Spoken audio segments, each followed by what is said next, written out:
அந்த பாதிக்கப்பட்டதாக இருக்கிற ஒரு ஒரு பெண்ணு ஊடகத்துல வந்து இத வ அம்பலப்படுத்துறாங்க. பல பேர் பாதிக்கப்பட்டாலும் அதோட அடங்கிருவாங்க.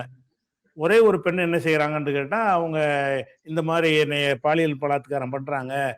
பல பேருக்கு விருந்தாக்குனாங்கன்னு ஃபுல் டீட்டெயிலையும் அவங்க சமூக ஊடகத்துல வந்து அத சொல்றாங்க. சொன்னதுக்கு பிறகு என்ன ஆகுதுன்னு கேட்டா, இது பத்திக்கிட்டு எரியுது அமெரிக்கா முழுசும். பெரிய பெரிய பிரமுகர்கள்லாம் இருக்கிறாங்க அதுலன்னு சொன்ன உடனே, அதுக்கப்புறம் என்ன ஆகுதுன்னு கேட்டா, இந்த பொம்பள பொய் சொல்றா அப்படின்னு சொல்லிட்டு, அந்த ம். ஸ்டீபனுடைய அந்த எப்ஸ்டீனுடைய காதலி அந்த ஆளுக்கு பிடிச்சு குடுப்பான்ல, அவ வந்து என்ன ம். ம். செய்றான்னு கேட்டா, இவங்க பொய் சொல்றாங்க. பணம் சம்பாரிக்கிறதுக்காக இது சொல்றேன். இப்படி சம்பவமே நடக்கல அப்படின்னு சொல்லி இந்த பெண்ணுக்கு மறுப்பு குடுக்குறான். யாரு?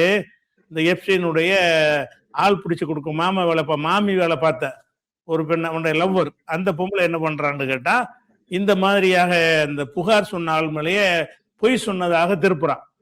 அதுல கோவப்பட்டு என்ன செய்றான்னா, அந்த பாதிக்கப்பட்ட பெண்ணு வந்து நீதிமன்றத்துல அணுகி, என் மீது இந்த மாரி அவதூறு சொல்றாங்க.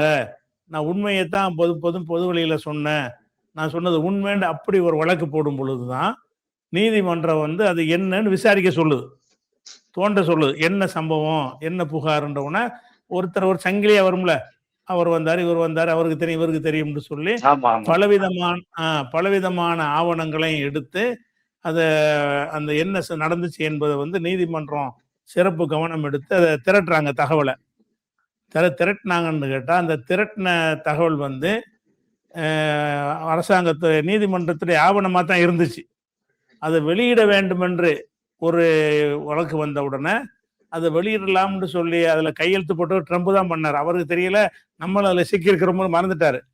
அதனால என்ன ஓகே, செஞ்சுட்டாருன்னு கேட்டா, ஓகே. அவர் தான் சைன் பண்றாரு. அத வெளியிடலாம்ன்னு.